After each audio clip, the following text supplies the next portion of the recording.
साई बंदगी सतनाम। बंदी छोड़ सतगुरु कबीर साहिब की जय हो। आज हम जानेंगे सतगुरु नितिन साहिब जी से एक सत्संग के माध्यम से। आए हैं तो जाएंगे राजा रंक फकीर, एक सिंहासन चढ़ चले एक बंदे जंजीर। सतगुरु कबीर साहब जी अपनी वाणी में बोल रहे हैं, जाना तो सभी को है, चाहे कोई राजा हो, चाहे कोई रंक हो, चाहे कोई भिखारी हो, सभी को जाना है। लेकिन अगर हम इस मानव तन के अंदर आत्मज्ञान को प्राप्त कर लेते हैं तो हम सिंहासन पर बैठ के जाएंगे, और अगर हम ऐसा नहीं कर पाते तो हम संसार रूपी सागर में आते जाते रहेंगे। तो ये जो 84 है, 84 से हमें पूर्ण गुरु ही पार करवा सकता है, अन्यथा किसी के बस की बात नहीं है। तो जो पूर्ण सतगुरु है वही हमें इस संसार रूपी सागर से पार करवा सकता है। तो परमात्मा की आज अपार कृपा हुई, जो आपके उदयपुर डिस्ट्रिक्ट में ये सत्संग हो रहा है। कहते हैं धन्य है वो गांव, धन्य है वो शहर जहां पे मूल ज्ञान का प्रचार होए, क्योंकि मूल ज्ञान ही हमारे मनुष्य चोले को सफल कर सकता है। आपको पता है कि मनुष्य चोला कितना अनमोल है, ये बार बार नहीं मिलता। 184 भटकने के बाद, कुत्ता बिल्ली हाथी घोड़ा बनने के बाद, शेर चीते बाघ बनने के बाद एक बार ये इंसानी जन्म मिलता है, केवल एक बार, दूसरा मौका नहीं मिलेगा। इसी एक बार में आपने इस जन्म मरण के जंजाल को तोड़ना है। दूसरा मौका याद रखना बिल्कुल नहीं मिलेगा। अगला मौका मिलेगा दोबारा 84 भटकने के बाद। जैसे घड़ी की सुई एक बार 12 पे आ जाए तो उसके बाद फिर 1 से स्टार्ट हो जाता है काम, फिर 1 2 3 4 करती करती 12 पे पहुंचेगी, फिर 1 से स्टार्ट हो जाएगा। ऐसे ही युगों युग बीत गए, हम उसी घड़ी की सुई की तरह गोल गोल घूम रहे हैं। सतयुग चला गया, द्वापर चला गया, त्रेता चला गया, आज कलयुग।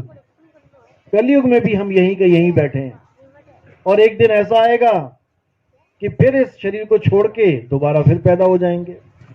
कितने लोग ऐसे हैं गांव में जिनको आप खुद अपने हाथों से शमशान घाट तक छोड़ के आए, जला के आए, जो आप ही की तरह आपके साथ बैठे होते थे, और ये जन्म मरण की बातों को सुन के कहते थे, किसने देखा, किसने देखी मौत, हम तो जीने के लिए आए हैं, हम तो 100 साल जिएंगे, पोते हो जाएंगे, तब तक जिएंगे।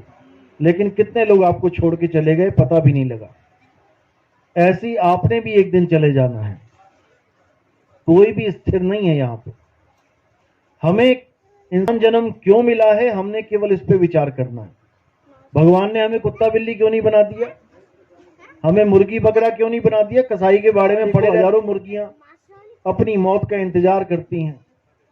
कसाई आता है, जो हाथ में आती है उसको पकड़ के बाकियों से अलग करके काट दिया जाता है। बिल्कुल इसी तरह जो काल कसाई है, वो हमारे परिवार में से जो भी उसके हाथ आता है वो निकाल के ले जाता है। हम रोते रह जाते हैं, गिड़गिड़ाते रह जाते हैं। किसी पर भी उसका वार आ सकता है। हम कहते हैं आज बहुत दिन शुभ है, हम मुहूर्त निकालेंगे, कोई दिन शुभ नहीं है। हर दिन के आगे वार लगा है, रविवार, सोमवार, मंगलवार, वीरवार, शुक्रवार, यानी तुम्हारे ऊपर कभी भी उस काल कसाई का वार हो सकता है। ऐसा कोई दिन नहीं है जब कहो कि आज मृत्यु नहीं आएगी, आज शुभ दिन है, कोई दिन शुभ नहीं है। जाओ शमशान घाट के बाहर बैठो, दिल्ली में बैठो, देखो कौन सा दिन शुभ है, किसकी मृत्यु नहीं हो रही है। सब मर रहे हैं, सबका नंबर लग रहा है। बस फर्क इतना है, किसी का आज लग रहा है, किसी का कल लग रहा है। थोड़े थोड़े करके मरते हैं, इसलिए हम चिंता नहीं करते हैं। रोज ही मरते हैं, हम कहते रहे ले रोज ही मरते हैं, उसमें क्या है, बड़ी बात है। लेकिन जब एक साथ मरने लग जाते हैं तो चिंता का विषय बन जाता है। जैसे अभी कोरोना आया तो एक साथ मरने लगे तो पूरे विश्व में हड़कंप मच गया। और जो धीरे धीरे मर रहे थे उसमें तो किसी ने चिंता नहीं करी। मतलब थोड़े थोड़े मरे तो ठीक है, एक साथ मरने लग जाए तो बहुत गंभीर विषय हो गया। ये हमारी मूर्खता है। मौत चाहे आ जाए चाहे आए कल, मरना तो पड़ेगा, मरना तो पड़ेगा।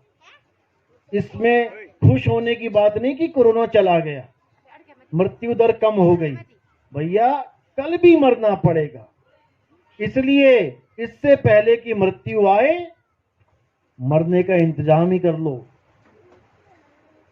जैसे एक बार एक गांव बसा हुआ था किसी पहाड़ के किनारे, वहां पर पूरी ढलान थी। असल में वहां पे नदी होती थी बहुत पहले, लेकिन धीरे धीरे धीरे ग्लेशियर जम गए। वो जो पानी आता था वहां बर्फ बन गई, जम गया। जैसे केदारनाथ में ग्लेशियर जमा हुआ था, पूरा तालाब, पूरा सरोवर बना हुआ था, ऐसे ही वहां से पानी आना बंद हो गया, क्योंकि बर्फ ही जम गई तो पानी कैसे आएगा। लोगों ने सोचा कि बिल्कुल प्लेन जगह है, क्योंकि जहां जहां पानी आता है वो जगह प्लेन करती चली जाती है नदी, तो लोगों ने वहां पर गांव बसा लिया। किसी सयाने ने देखा कि यार ये लोग तो बड़ी गलत जगह गांव बना के बैठे हैं, तो नदी का रास्ता है, जिस दिन नदी आ गई इन सबको बहा के ले जाएगी, इससे अच्छा तो किसी पहाड़ पे इक्का दुक्का मकान बना लेते। उसने आके समझाना शुरू करा कि बेटा नदी आएगी, नदी के रास्ते में तुम आ गए हो, वो किसी को नहीं बख्शेगी। तुम एक काम करो, अगर तुम यहां से नहीं भी जाना चाहते हो, क्योंकि कोई मान नहीं रहा था जाने को, तो उसने कहा कम से कम तुम तैरना तो सीख लो। जिस दिन नदी आएगी उस दिन किसी को नहीं बख्शेगी, वो नहीं देखेगी बच्चा है, वो नहीं देखेगी बूढ़ा है, वो नहीं देखेगी जवान है। लेकिन अगर तुमने यहां से नहीं हटना है, उसके रास्ते में ही रहना है, तो कम से कम तैरना सीख लो। जब वो आएगी तो तैरना आता होगा तो कम से कम 50% चांस तो बचे हो जाएंगे तुम्हारे बचने के। तो उस बातों को सुन के जो समझदार जीव थे उन्होंने तैरना सीखना शुरू कर दिया। धीरे धीरे धीरे धीरे बहुत से लोगों ने तैरना शुरू किया और सीख गए। अब जिस दिन नदी आई उसमें से बहुत से ऐसे भी लोग थे जो कहते थे अरे किसने देखा, इतने साल हो गए, 10 साल हो गए हमें रहते यहाँ, आज तक नहीं आई नदी, किसने देखा, आएगी तो देखा जाएगा। और जब वो आई तब हालत खराब हुई। अब हर तरफ पानी पानी पानी पानी हो गया। अब उसमें से वो लोग बचे जिन्होंने समय रहते तैरना सीख लिया था, और जो कहते थे अरे देखी जाएगी, फिर उनको दुनिया नहीं देखा, फोटो में हार चढ़ा हुआ था। तो इसी प्रकार हम भी उस मौत के रास्ते पे खड़े हैं। मृत्यु आएगी, सबको मरना पड़ेगा, लेकिन बचेगा कौन। अब आप कहोगे मरने से भी कोई बच सकता है, बच सकता है। कैसे बचेगा, जब वो मरना ही सीख लेगा। यानी पानी में डूबने से बचने का एक ही सिद्धांत है कि पानी में तैरना सीख लो। तैरना तुम्हें पानी में ही पड़ेगा, क्योंकि डूब भी तो पानी में ही रहे थे। इसी प्रकार मृत्यु से बचने का एक ही रास्ता है, मौत के आने से पहले मरना सीख लो। तो साहिब कहते हैं मरता मरता, कबीर साहब की वाणी है, मरता मरता जग मुआ, मरना जाने ना कोई, और ऐसी मरनी जो मरे बहुर ना मरना होई। कबीर साहब कहते हैं कि मौत तो आएगी, ये भूल जाओ कि कोई बच्चा है, कोई बूढ़ा है, कोई जवान है, सबको ही आएगी।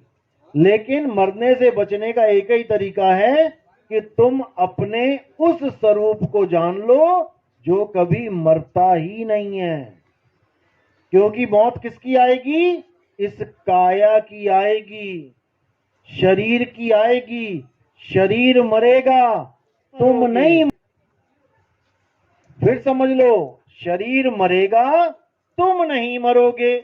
अब तुम क्यों नहीं मरोगे, क्योंकि तुम शरीर हो ही नहीं।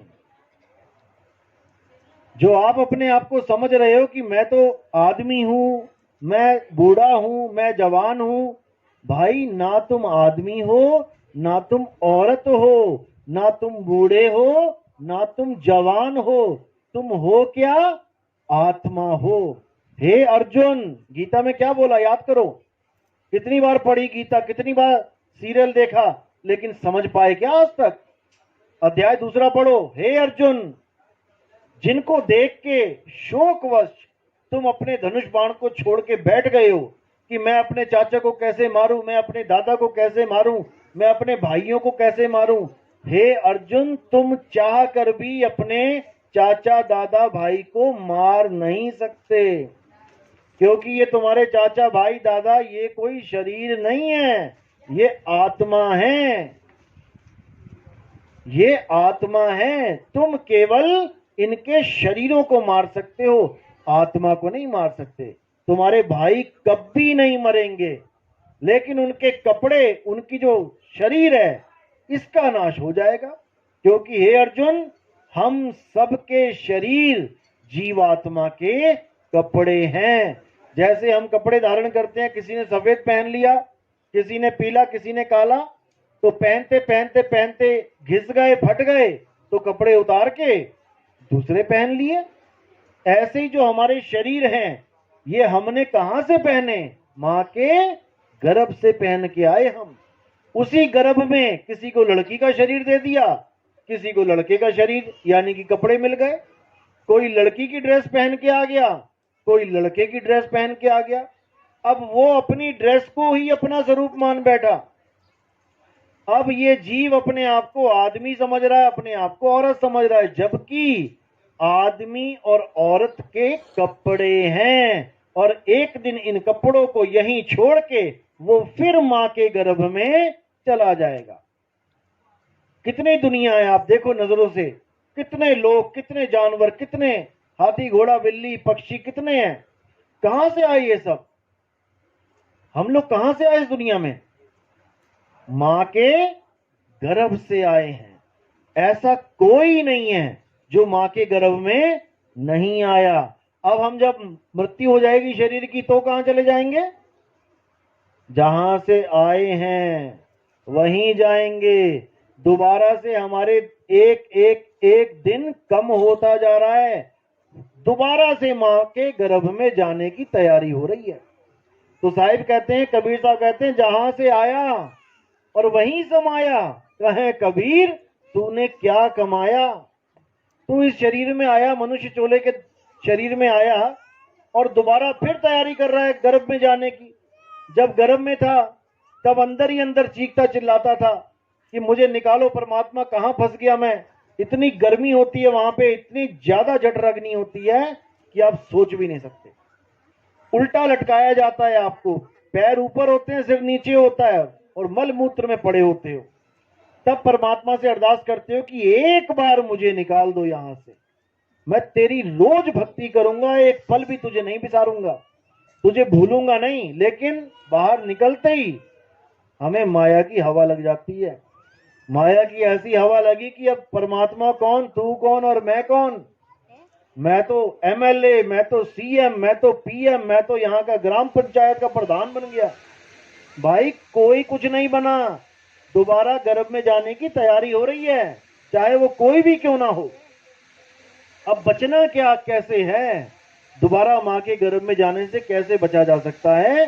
अगर तुम्हें ये कपड़े चाहिए ही नहीं, अगर तुम्हें ये शरीर चाहिए ही नहीं, तो मां के गर्भ में जाना ही नहीं। बस यही एक तरीका है मां के गर्भ से बचने का। अब किसको नहीं चाहिए कपड़े? हाथ खड़ा करो जरा, किसको नहीं चाहिए? और अभी किडनी फेल हो जाए, डॉक्टर के पास जाओगे, डॉक्टर साहब मुझे बचा लो, डॉक्टर साहब मुझे बचा लो। किसको बचा लो? तुम तो अमर अविनाशी हो, तो किसको बचाने के लिए बोल रहे हो? कपड़ों को। डॉक्टर साहब इन कपड़ों को बचा लो, इंजेक्शन लगवा लो, कुछ भी करो, ये कपड़े ना चले जाएं कहीं। और जहां पे आशा वहीं पे वासा। ये कपड़ों से कोई मुक्त नहीं हो सकता जब तक वो अपने स्वरूप को ना जान ले, यानी वो उस चीज को ना जान ले जो बिना कपड़ों के भी जीवित है। क्योंकि तुमने अपने आप को ये कपड़ा समझ लिया है। कोई बात नहीं, तुमने अपने आप को ये कपड़ा समझ लिया है और तुम अपनी आयु को इस कपड़े के साथ नापते हो। अभी किसी को खड़ा करके पूछे भाई आपकी कितनी उम्र है, वो कहेगा 30 साल। क्या तुम्हारी उम्र 30 साल है? अर्जुन को क्या बोला कृष्ण जी ने? हे अर्जुन, दूसरे अध्याय में, ऐसा कोई समय नहीं था जब ये राजा महाराजा नहीं थे, और ऐसा कोई भविष्य में समय नहीं आएगा जब ये राजा महाराजा नहीं होंगे। तो कौन सी कितनी उम्र है उनकी? वो अविनाशी हैं, अजन्मे हैं, उनकी कोई उम्र ही नहीं राजा महाराजा की। तो उम्र किसकी गिनती में आती है? कपड़ों की। जिस दिन मां के गर्भ से आप बाहर निकले, वहीं पर तारीख और समय नोट कर लिया गया, तुम्हारा जन्म हो गया। अच्छा, और जो मैं अंदर गर्भ में जीवित था वो कौन गिनेगा साथ में? 9 महीने गर्भ में रहा, डॉक्टर मेरा ट्रीटमेंट कर रहा था, डॉक्टर देख रहा था कि बच्चा जीवित है कि नहीं है। तो वो 9 महीने क्यों नहीं गिन रहे हो भाई साथ में? जिस दिन गर्भ से बाहर आ गए उस दिन तुमने लिख दी डेट ऑफ बर्थ, और गर्भ के अंदर भी तो मैं जीवित था। वो कौन सी, वो दिन क्यों नहीं गिन रहे हो साथ में? और जिस दिन मेरी मृत्यु हो जाती है, यानी मेरे शरीरों की मृत्यु हो जाती है, उस दिन मेरी एक्सपायरी डेट लगा देते हो कि ये मर गया। और उसके बाद क्या करते हो? ये स्वर्ग चला गया। जब स्वर्ग ही चला गया तो मरा कौन? मैं यहां से अगर चला जाऊं दिल्ली, तो यहां वाले लोग क्या कहेंगे कि नितिन दास मर गया। नितिन दास चला गया बोलेंगे, मरा नहीं। तो जब यहां पर कोई शरीर छूट जाता है किसी का, तो उसके कार्ड में क्या लिखवाते हैं? मेरे पिता का स्वर्गवास हो गया। स्वर्गवास का मतलब क्या होता है? मरना होता है। वास का मतलब होता है रहना, कि तुम्हारा वास कहां है। अब वो इस शरीर को छोड़ के वो स्वर्ग में रहते हैं। अगर वो स्वर्ग में रहते हैं तो फिर मरा कौन? मरा कौन? मेरे पिता की मृत्यु हो गई, मरा कौन? यहां छोड़ के वहां रहते हैं। कल को क्या पता वहां बोर हो जाए फिर यहां आ जाए, तो मरा कौन? तो कबीर साहब कहते हैं इस दुनिया में कोई मरता ही नहीं है। मरा कौन? ये तत्व अपने तत्व में मिल गए जाके। पानी में पानी मिला, मिला पौन में तो से पूछू पंडिता, इनमें मरा कौन? कोई नहीं मरता। सबसे बड़ा भरमजाल यही है कि तुम मर जाओगे, मर जाओ। जो अविनाशी जीव है उसके दिमाग में यह डाल दिया गया कि तुम मर जाएगा, जो कभी मर ही नहीं सकता। ईश्वर अंश, जीव अविनाशी। जैसे परमात्मा अविनाशी है, वैसे आप भी अविनाशी हो, हम भी अविनाशी हैं। कोई कभी मरता ही नहीं है, बस शरीरों को छोड़ता है, शरीरों को पकड़ता है। आज इस मकान में रहता है, कल को ये मकान छोड़ के वहां चला गया, वहां छोड़ के अगले गांव में चला गया, अगले गांव छोड़ के अगला गांव चला गया, तो मरा कौन? हम केवल मकान को देखते कि मकान में कोई रहता है तो तरह तरह की आवाजें आती हैं। कभी टीवी की आवाज आ गई, कभी गानों की आवाज आ गई, कभी झगड़े की आवाज आ गई आपस में। और जब वहां से वो लोग चले गए तो मकान बन जाता है खंडर। अब उस मकान में कोई आवाज नहीं आती तो हम कहते हैं मकान मर गया। मकान मर गया कहते हैं जैसे हम इसमें एक जीव रहता है शरीर में, बोल रहा है, खा रहा है, पी रहा है, तो लग रहा है कि हाँ जीवित है, वो लग रहा है जीवित है। अब जब इसको छोड़ के चला गया वो, अब शरीर को देख के हम कह रहे हैं कि ये मर गया। शरीर तो पहले से मरा हुआ था। शरीर याद रखो पहले से मरा हुआ है। क्यों? शरीर 5 तत्वों का बना है, आकाश, हवा, पानी, अग्नि और मिट्टी। इसका पूरा कॉम्बिनेशन है। तो हवा क्या जीवित है? मिट्टी क्या जीवित है? पानी क्या जीवित है? आकाश क्या जीवित है? अग्नि क्या जीवित है? नहीं। तो इन निर्जीव 5 तत्वों को मिला के अगर एक इंसान का चोला बना दिया गया, तो निर्जीव को मिलाने पे क्या वो जीवित हो जाएगा? नहीं होगा, नहीं होगा। तो जीवित करने वाला कौन है? जीव है। जब तक इसमें जीव नहीं आएगा, जब तक ये जीवित नहीं होगा। जैसे आप पंखा लेने जाते हो, किसी मार्केट में गए, वहां पर किसी मार्केट में गए पंखा लेने, वहां पर आपने पंखे की दुकान से पंखा उठाया। अब पंखा वहां 3-4 हिस्सों में टूटा पड़ा होता है, पंखे अलग पड़े होते हैं, उसके पर वो रोटेटर अलग पड़ा होता है, टांगने वाला अलग होता है और रेगुलेटर अलग होता है। अब उस वक्त वो मुर्दा की स्थिति में होता है, मुर्दा है। यानी आप एक दुकान में गए मुर्दा खरीदने के लिए, जो 4-5 हिस्सों में बटा पड़ा है, मुर्दा उठा के ले आए घर पे। अब उसको, मुर्दे को जोड़ के टांग दो, अब क्या चल पड़ेगा? वो मुर्दे को टांगा ना, मुर्दा लेके आए थे, मुर्दे को जोड़ के टांग दिया, चला क्या? नहीं चला। अब उसमें किस चीज की कमी है, क्यों नहीं चल रहा? करंट की। जब तुमने करंट की तार लगा दी, अब वो मुर्दा भागने लगा 250 की स्पीड में। अब मुर्दा भागने लगा 250 की स्पीड में, तो क्या वो अब जिंदा हो गया? वो पंखा क्या अब जिंदा हो गया? जिंदा है कि मुर्दा है? मुर्दा है। जिंदा हमें लग रहा है। क्यों लग रहा है? क्योंकि करंट उसको दौड़ा रहा है, और जैसे ही करंट चला गया वो फिर मुर्दे का मुर्दा ही रह गया। यानी पंखा कभी जिंदा था ही नहीं। पंखे को चलाने वाली बिजली थी, वो उसको जिंदा कर देती है बार बार। जितनी बार ऑन करोगे चल पड़ेगा, ऑफ करोगे बंद हो जाएगा। इसीलिए इस शरीर के साथ भी एक करंट जुड़ा हुआ, ये शरीर मुर्दा है, इसके साथ एक करंट जुड़ा हुआ है, जिस करंट को कहते हैं जीवात्मा। जब तक वो जीवात्मा इस शरीर के साथ जुड़ी हुई है, ये दौड़ रहा है, भाग रहा है, खा रहा है, पी रहा है, चल रहा है, तो ये क्या जिंदा हो गया? मेरे पिताजी जिंदा हैं। कौन पिताजी जिंदा है? किसको मान रहे हो पिताजी? जीव तो पहले ही अमर है, और जीव शरीर को चला रहा है। अब तुमने पिताजी मान लिया शरीर को, इसलिए कह रहे हो मेरे पिताजी जिंदा हैं, और जिस दिन जीव शरीर को छोड़ दिया उस दिन कहोगे मेरे पिताजी मर गए।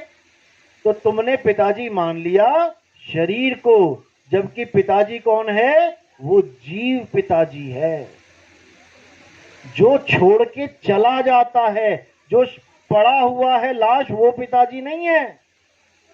कहते ना मेरे पिताजी मुझे छोड़ के चले गए, चले कहां गए? लेटे तो हैं। वो पिताजी नहीं है। पिताजी जीव थे, जीव चला गया, और पिताजी की जो कपड़े हैं, जो लाश है, वो पड़ी हुई है। तो सारी उम्र हम किसको पिताजी पिताजी करते रहे? लाश को, मुर्दे को। और जो पिताजी जीवित हैं उसका हमें कोई बोध ही नहीं है। तो कबीर साहब की वाणी है, साधो ये मुर्दों का गांव।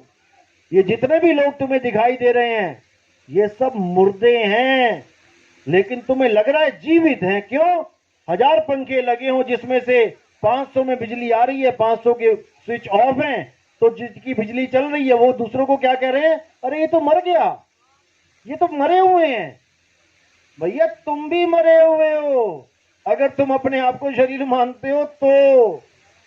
और जो जीव है वो अजर अमर अविनाशी है, जिसका स्विच ऑफ हो गए, ऑफ हो गए मतलब पहले ऑन थे, बिजली आ रही थी, अब ऑफ ऊपर हो गया तो ऑफ हो गए।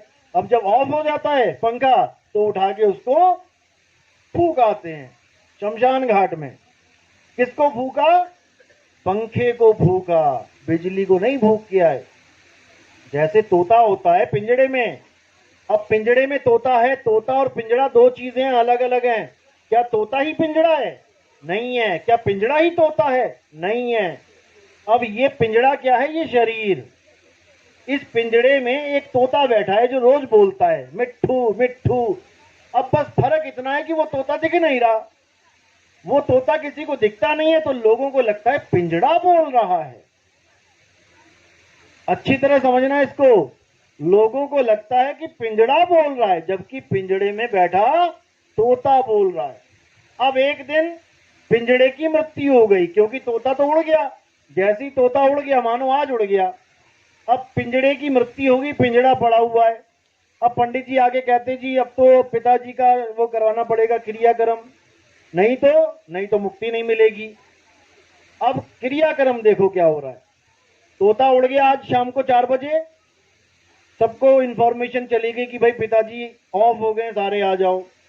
एक दिन लग गया पहुंचने में। अगले दिन अब क्रियाक्रम जब हम करते हैं तो क्रियाक्रम हमने किसका करना था? पिताजी का। क्योंकि पिताजी को मुक्ति चाहिए, यानी कि तोते का, क्योंकि तोता जी पिताजी है, पिंजड़ा थोड़ी नहीं है। तो पिताजी तो कल ही उड़ गए थे, और आज हम किसका क्रियाक्रम कर रहे हैं? पिंजड़े का। तो मुक्ति किसको मिलेगी, तोते को कि पिंजड़े को? तो हम आज तक जो क्रियाक्रम करते आए हैं, पिंजड़े का करते आए हैं। तोता तो चला गया, तोते को तो अगली जून, और पिंजड़े को हम लाद के कह रहे हैं कि पिताजी मर गए, ये पीछे पिताजी लाद। पिताजी तो चले गए और क्रियाक्रम करते रहे तुम पिंजड़े का। अब पिंजड़े को मुक्ति मिल जाएगी। तो ये है भरमजाल। कबीर साहब कहते हैं, ना मैं क्रियाक्रम में रहता और ना एकांत निवास में, मोह को कहां ढूंढे रे बंदे, मैं तो तेरे पास में। इसी प्रकार परमात्मा हमारे पास है, लेकिन हम फंस गए हैं माया के जाल में। माया क्या है? माया के डेफिनेशन क्या है? आज हर संत ये बोलता है, आप टीवी ऑन करो, हर संत एक ही बात बोलता है, मोह माया से दूर हो जाओ, मोह माया से। माया है क्या? माया की डेफिनेशन क्या है? कबीर साहब क्या कहते हैं? संतों जो बदले सो माया। जो भी चीज बदल रही है वही माया है। जब हम पैदा हुए छोटे से थे, हम बड़े हो रहे हैं, हमारी शक्ल बदल गई, हमारे बाल काले से सफेद हो गए, हमारे दांत जड़ गए, हमारी चमड़ी बदल गई, रंग रूप बदल रहा है। इसका मतलब हम माया हैं, ये काया ही माया है। और जो कभी ना बदले वो क्या है? वो है सत्य, वो है परमात्मा जो कभी नहीं बदलता, जिसका ना कभी जन्म होता है ना कभी मृत्यु होती है। तो कौन है वो? किसके बारे में बताया? हे अर्जुन, आत्मा अजन्मा है। ना तो किसी समय में आत्मा की जन्म होता है, ना ही कभी आत्मा की मृत्यु होती है। आत्मा को छोड़कर इस दुनिया में जो कुछ भी दिखाई देता है अर्जुन, वो माया है। और अगर ये जीव इंसानी चोले में आकर भी माया का गुलाम बन बैठे, माया की पूजा में व्यस्त हो जाए, तो उसको अगला जन्म भी मायावी ही मिलता है।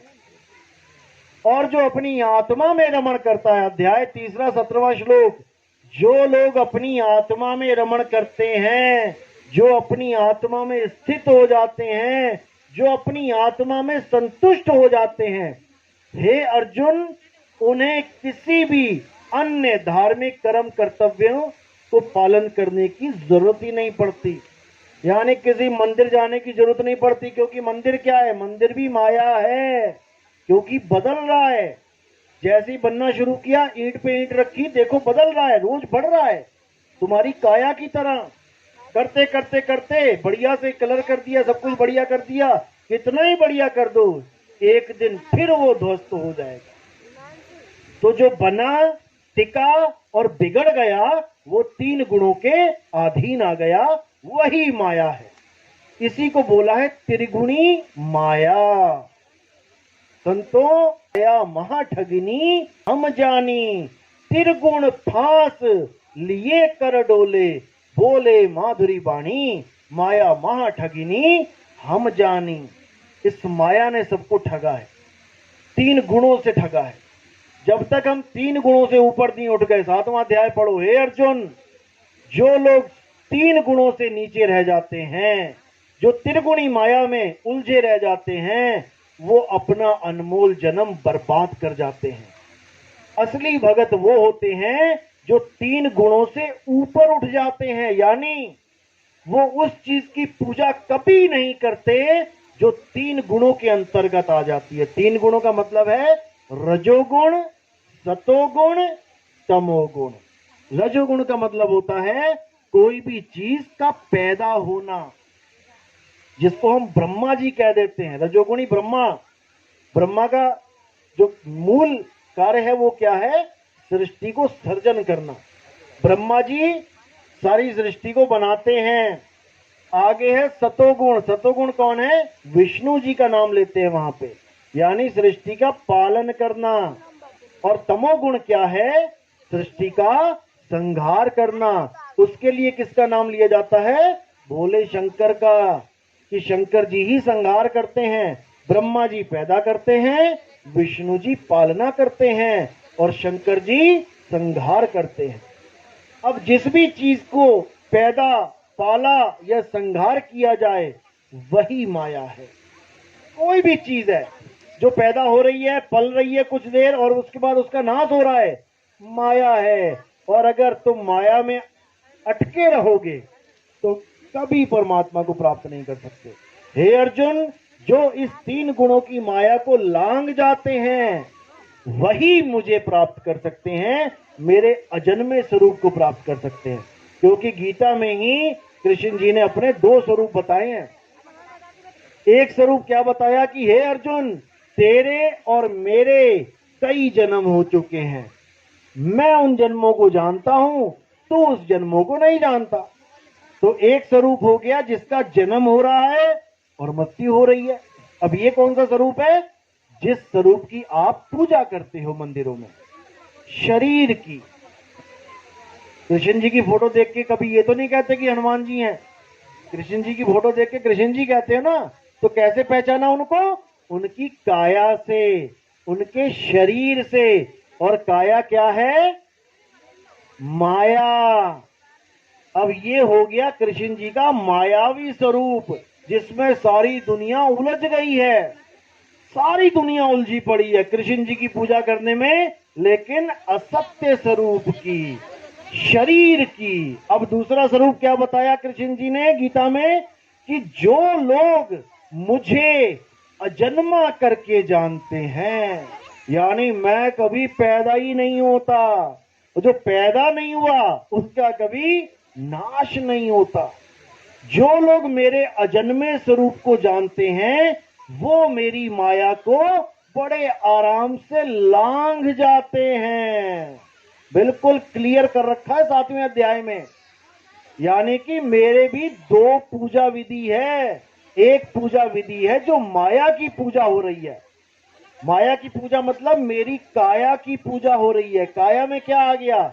10 इंद्रियां, 5 कर्म इंद्रियां, 5 ज्ञान इंद्रियां। कर्म इंद्रियां कौन सी हैं? जिससे हम काम करते हैं। अभी क्या हो रहा है? काम ही चल रहा है। किससे? मुख से। ये पहली कर्म इंद्री है। दूसरी कर्म इंद्री है ये हाथ, हाथों से काम करते हैं। तीसरी कर्म इंद्री है ये पैर, पैरों से काम करते हैं, चलते हैं। उसके बाद 2 कर्म इंद्रियां हैं, लैट्रिन और बाथरूम करते हैं, ये हमारी कर्म इंद्रियां हैं। और ज्ञान इंद्रियां क्या है? 5। सबसे पहली इंद्री है ये त्वचा, जिससे हमें बोध होता है गर्मी है, ठंड है। हाथ लगा के देखते हैं ना ग्लास में तो पता लग जाता है, अरे तो ठंडा है, ये तो गर्म है। पहली कर्म इंद्री ये चमड़ी, और ये पूरी चमड़ी नीचे से लेके ऊपर तक, कहीं भी हल्की सी गर्म चीज लग जाए एकदम बोध हो जाता है। तो पहली इंद्री हमारी त्वचा, हमारी चमड़ी। दूसरी इंद्री आंख, आंख से हम पहचान करते हैं काली पगड़ी है, पीली पगड़ी है, नीली पगड़ी है, ये मेरे पापा जी खड़े हैं, ये चाचा जी खड़े हैं, ये बुआ जी खड़ी हैं। आंख से देख के पहचान हो रही है। तीसरी इंद्री कान, कान से पहचान होती है शेर दहाड़ा कि कुत्ता भौंका, बारिश हुई कि आग लगी, आदमी बोला या बच्चा बोला, कान से पता लगता है। नाक, नाक से पता लगता है बदबू है या खुशबू है। जीभ, जीभ से पता लगता है कड़वा खा लिया कि मीठा है, कि चटपटा है, कि करारा है। ये सब जीभ से। तो चमड़ी, आंख, कान, नाक, जीभ, ये हो गई 5 ज्ञानेंद्रियां। उसके बाद मुख, हाथ, पैर, लिंग, गुदा, ये हो गई 5 कर्म इंद्रियां।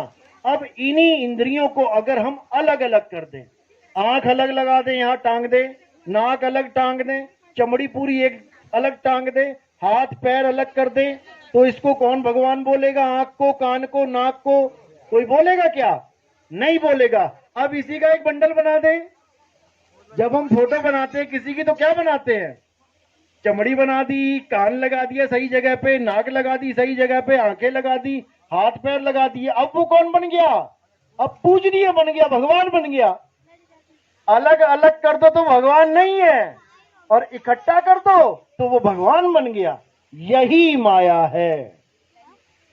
यही माया है। इस माया को जब तक तुम नहीं समझोगे, जब तक तुम इस माया से पार नहीं जा सकते, कितना ही जोर लगा लो, कितने ही संतों के पास चले जाओ कि हमें माया जाल से निकाल देगा संत, अरे यही माया जाल है। ना तुम आंख हो, ना तुम कान हो, ना तुम नाक हो, ना तुम चमड़ा हो, ना तुम हाथ हो, ना तुम पैर हो, ये तो तुम्हारे हैं। मेरी आंख, मेरा कान, मेरी नाक, तो मैं कौन हूं?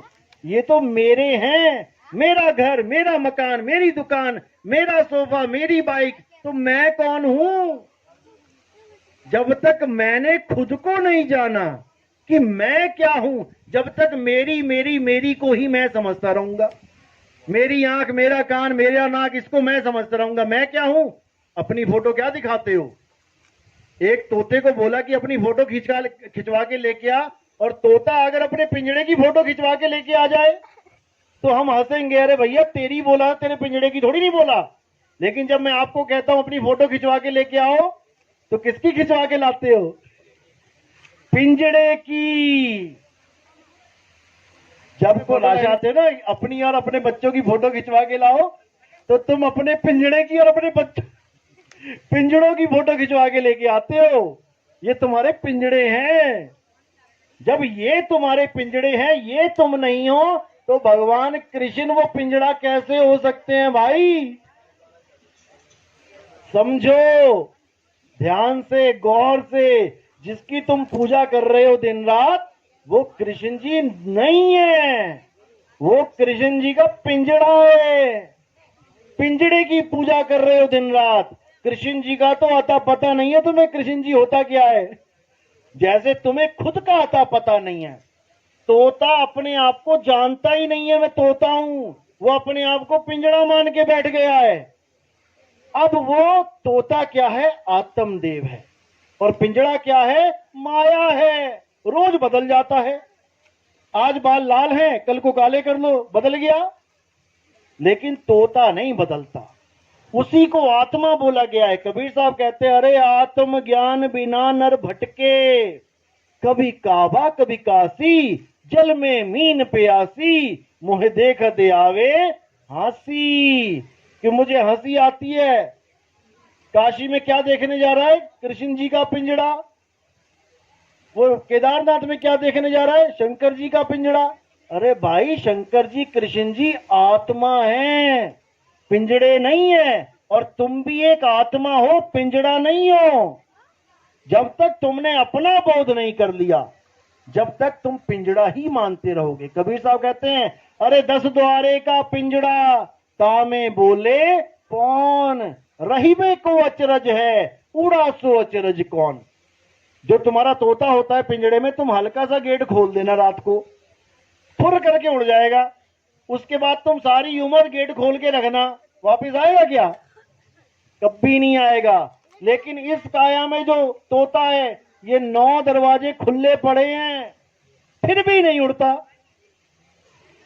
इस पिंजड़े में 10 दरवाजे हैं, जिसमें से एक दरवाजा तो कर दिया है बंद, गुप्त है, और 9 दरवाजे दिए खुले।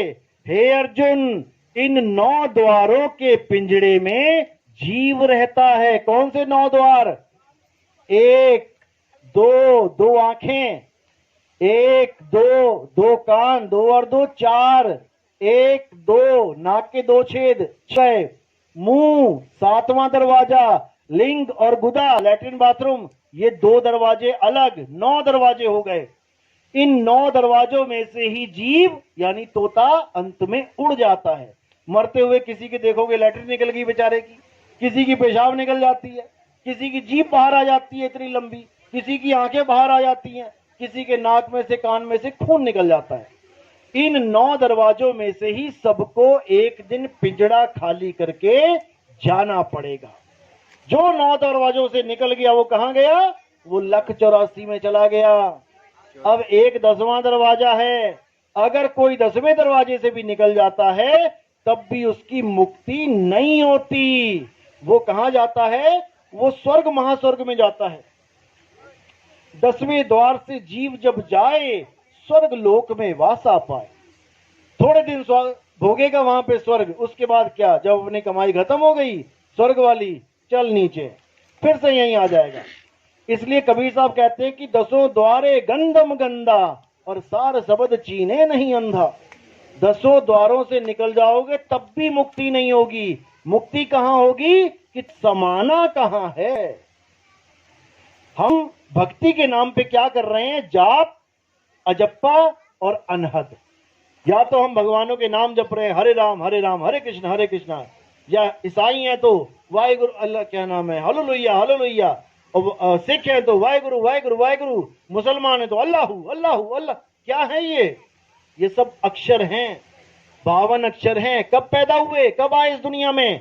जब इंसान ने लिखना बोलना पढ़ना सीखा, जब आदमी आदि मानव था, जब नंगा आया था, कुछ खाता पीता, रसोइयां नहीं थी, जंगल में खाता पीता था, फल फूल जड़ें कंदमूल। तब कौन सी भाषा थी? तब कौन से भगवान राम का नाम था? तब कौन सा वाहेगुरु का नाम था? कोई अक्षर उसके पास नहीं था, जानवरों की तरह रहता था।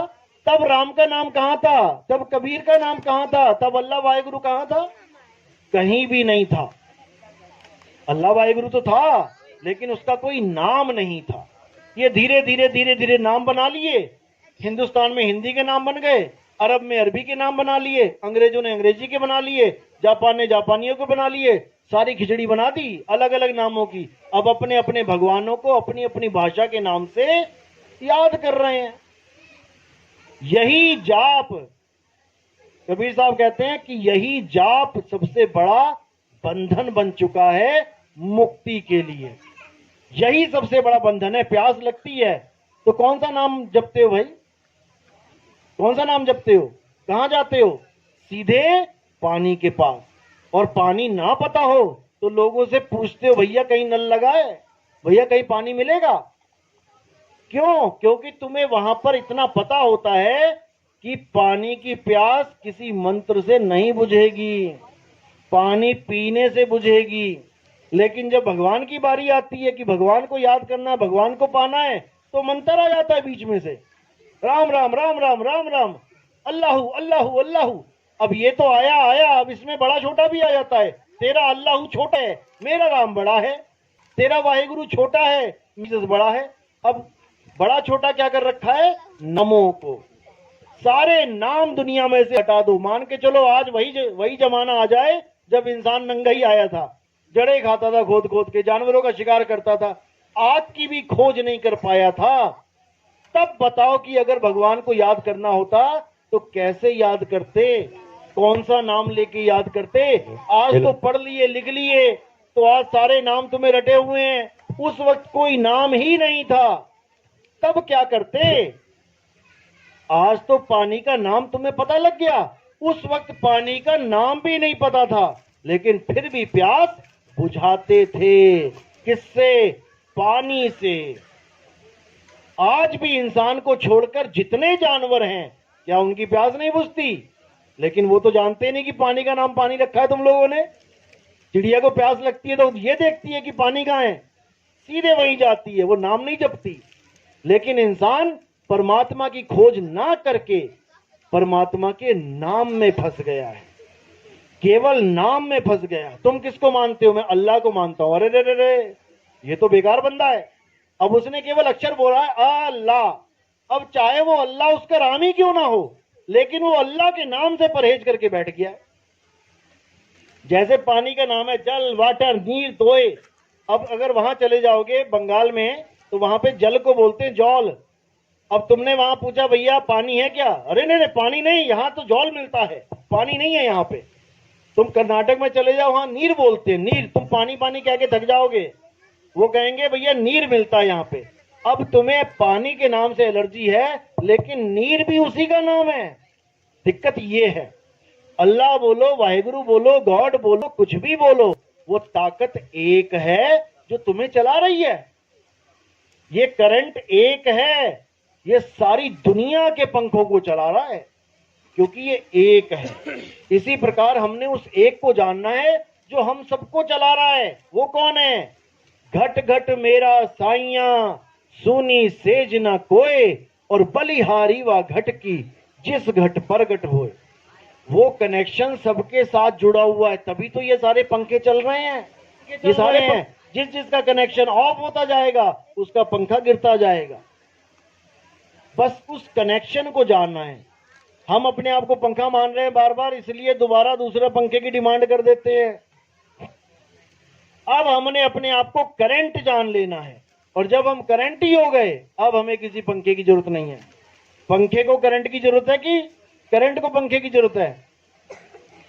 पंखे को करंट की जरूरत है। करंट तो अपने आप में पूर्ण है, उससे तुम पंखा चला लो, उससे तुम गीजर चला लो, उससे तुम हीटर चला लो। करंट अपने आप में पूर्ण है, उसे किसी की जरूरत नहीं है। इसी प्रकार आत्मा अपने आप में पूर्ण है, लेकिन जब जीवात्मा बनी बैठी है तब इसे शरीर चाहिए। कभी कुत्ते का शरीर पकड़ लेती है, कुत्ता बन के घूम रही गलियों में। कभी बिल्ली का पकड़ लेती है, बिल्ली बन के घूम रही गलियों में। कभी इंसानी चोला पकड़ लेती है तो लड़का लड़की आदमी औरत बन के घूम रही है। लेकिन इसका अपना स्वरूप करंट है। तो हमने उस करंट स्वरूप को जानना है, हमने उस आत्म स्वरूप को जानना है जो शरीरों से अलग है। आत्मा पंखे जैसी, यानी कि करंट पंखे जैसा नहीं है। पंखा अलग है, उसको छूने पे तुम्हें अलग एहसास होगा, और करंट अलग है, उसे छूने पे तुम्हें कुछ अलग ही एहसास होगा। तुम करंट और पंखे को एक साथ नहीं बता सकते। इसी प्रकार आत्मा अलग है, शरीर अलग है। कृष्ण जी, राम जी, हनुमान जी का शरीर एक पंखे की तरह जानो, 10 इंद्रियां समझो, और उनकी आत्मा को परमात्मा जानो, क्योंकि आत्मा ही परमात्मा है। आत्मा को कोई मार ही नहीं सकता, इसीलिए वो परम है। लेकिन अपने परम पद को छोड़ के जब वो जीव पद में आ जाती है तो देखो कितने बने बैठे हुए हैं। बस हमने क्या करना है, अब इस जीव को अपने आत्म स्वरूप में लाना है, और कुछ नहीं करना। कोई अगरबत्ती नहीं, कोई धूप नहीं, किसी मंदिर मस्जिद में कोई जाने की जरूरत नहीं। घर बैठे तुम्हें आत्म ज्ञान हो सकता है। ये पंखे को करंट ढूंढने के लिए कहां जाना पड़ेगा? अरे करंट इसी में है, तभी तो चल रहा है ये। इसीलिए बोला कस्तूरी कुंडल बसे, मृग ढूंढे बन माही, ऐसे रमता राम है ये दुनिया जाने नहीं। तुम्हारा परमात्मा तुम्हारी आत्मा में विराजमान है, उसे बाहर जाके ढूंढने की जरूरत नहीं है। जैसे दूध अगर घी को ढूंढना चाहे तो कहां जाके ढूंढे? अगर दूध घी को ढूंढना चाहे तो क्या पड़ोस के गांव में जाके ढूंढेगा? अरे उसी में है। लेकिन कोई कहे कि अभी हाथ डाल के घी निकाल के दिखा मुझे दूध में से, तो निकाल लोगे क्या? हाथ डाल के दूध में से घी निकल जाए तो नहीं निकलेगा। लेकिन है कहां? उसी में है। अब क्या करना पड़ेगा? अब हमें गुप्त भेद प्राप्त करना पड़ेगा। वो गुप्त भेद हमें कौन बताएगा? मां बताएगी बेटी को कि बेटी इस दूध में से बहुत सी चीजें निकल सकती हैं। बेटी कहेगी क्या बात कर रहे हो? जिसको नहीं पता इस दूध में से क्या निकलेगा, बेटा इसमें से दही भी निकल जाता है, इसमें से लस्सी भी निकलती है, इसमें पनीर भी निकल जाता है, और इसमें से घी भी निकल जाता है। अब बेटी को यकीन नहीं हो रहा कि ऐसे कैसे हो सकता है। अब वो उसको तरीका बताएगी, उसमें जाग लगाएगी, अगले ही दिन दूध से दही बन जाएगा। अब उस दही को मथेगी, उसमें से मक्खन निकलेगा, मक्खन को गर्म करेगी, उसमें से जाके घी निकलेगा। तो दूध में ही घी है, लेकिन कितने घंटे दूर है? अब लगा लो कितने घंटे लग गए आपको। दूध से घी कितने घंटे की दूरी है, वो आप समझ जाओगे कि जीव से आत्मा बनने में कितना समय लगता है। चीज वही है, लेकिन उसको समय लगता है असली स्वरूप में आने में। तो इसी प्रकार जो समय लग रहा है इसी को भक्ति कहते हैं। लोग कहते हैं ना भक्ति करो भक्ति करो। भक्ति का मतलब क्या होता है? कहीं मंदिर में जाके दूध ढूंढेगा घी को तो भक्ति होगी। भक्ति का मतलब होता है आत्म मंथन। अपने आप को मथना शुरू करो। जब तुम अपने आप को मथना शुरू करोगे, करते करते करते करते तुम्हारा रूप बदलने लग जाएगा। बदलने का मतलब ये नहीं कि मायावी रूप, बदलने का मतलब है कि जो तुम आज तक सोच रहे थे कि मैं ये हूं ये हूं ये हूं, उसको छोड़ने लग जाओगे, क्योंकि तुम बदल बैठे हो, तुम्हारा रूप वही है। जैसे एक कुत्ता शीशे के सामने खड़ा होके पूरा दिन भौंक रहा है, तो वहां पर भूल है, अपने आप को भूल गया और सामने वाले जो प्रतिबिंब है, जो नकल है, उसको भौंकने लग गया पकड़ के।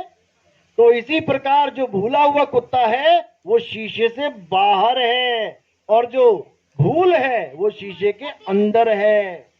इसी प्रकार हम अपने आप को भूल गए और अपने इस नकली स्वरूप को देख के भौंकने लगे हुए हैं। भौंक भौंक के ऐसे मर गए, फिर दोबारा यही नकली स्वरूप प्राप्त कर लिया। तो इसीलिए कबीर साहब ने कहा, जैसे स्वान, स्वान यानी कुत्ता, जैसे स्वान कांच मंदिर भरमते भूख मरे हो, और कहें कबीर नलनी के सुगना तोहे कौन पकड़े हो। कह रहे हैं, अरे तोता पकड़ने वाले क्या करते हैं, तोते को पकड़ लेते हैं। कैसे? एक नली लगा देते हैं, उसके ऊपर घूमने वाली 2 नलियां लगा देते हैं, उसके ऊपर मिर्चियां टांग देते हैं। अब तोता उड़ता उड़ता देखता है मिर्ची, शौकीन है मिर्ची का, आके ऊपर बैठ जाता है। जैसे बैठता है तो वो घूम जाता है नीचे को। अब जैसे नीचे घूमता है तो नीचे पानी कर रखा होता है गड्ढा खोद के उन्होंने, अब वो खूब कस के पकड़ लेता है नली को। अब इतनी तेज पकड़ लेता है कि उसे ये भूल जाता है कि मैंने पकड़ी है, वो सोचता है नली ने मुझे पकड़ लिया। अब वहीं लटका रहता है पूरा दिन और आके उसको पकड़ लिया जाता है। इसी तरह कहा जा रहा है कि कुत्ता ये भूल जाता है कि मैं शीशे से बाहर हूं, मेरे सिवा और कोई नहीं है, और अपने प्रतिबिंब को भौंक भौंक के एक दिन मर जाता है। इसी प्रकार हम भी अपने स्वरूप को भूल के अपने नकली स्वरूप के लिए हाय हाय हाय हाय करते मर जाते हैं। तो यही कबीर साहब ने बताया है कि अपने स्वरूप को जान लो। तुमने अपने स्वरूप को जान लिया, अब तुम्हें पिंजड़े से कोई मतलब नहीं है। पिंजड़ा चाहे कभी छूटे, आज छूटे तब भी तोता उड़ के आसमान में खुशियां मनाएगा, और 10 दिन बाद छूटे तब भी जाके खुशियां मनाएगा। तोता कभी रोएगा क्या पिंजड़े से निकलते हुए? तुम एक बार खोल के तो देखो। लेकिन तुम इस पिंजड़े को छोड़ते हुए हंसते हो कि रोते हो? यानी वो तोता इस तोते से महाज्ञानी है, जो अपने पिंजड़े को छोड़ के हंसता है, और हम अपने पिंजड़े को छोड़ने के वक्त रोते हैं। यानी कैदी की रिहाई है और कैदी बिलबिला रहा है कि मुझे थोड़ा सा और रहने दो इस जेल में, डॉक्टर साहब थोड़ा सा और रहने दो। यही भरमजाल है। डॉक्टर नहीं चाह सकता साधो ये मुर्दों का गांव, यहाँ पर डॉक्टेगा और मरीज भी मरेगा। कहने का मतलब दोनों का चोला छूटेगा, दोनों का शरीर छूटेगा। तो शरीर छोड़ने से पहले हमें ये इंतजाम करना है कि हमें दोबारा शरीर में ना आना पड़े। बस यही करना है, इसके अलावा कुछ नहीं। जिस मरने से जग डरे मेरे मन आनंद, मरने पर ही पाइए पूर्ण परमानंद। अगर आपने इस शरीर को छोड़ने का सही तरीका सीख लिया तो उतने आनंद में रहोगे कि सोचो कि लास्ट में तुम्हारी मृत्यु नहीं, तुम्हारा ब्याह हो रहा है। इस सुरता का ब्याह होता है शब्द गुरु से, और इतने आनंद में रहती है, लेकिन नहीं जानती अपने पति को, इसलिए बेचारी इस नकली पति को पति मान के बैठी है, इससे ही पीछा नहीं छूट रहा उसका।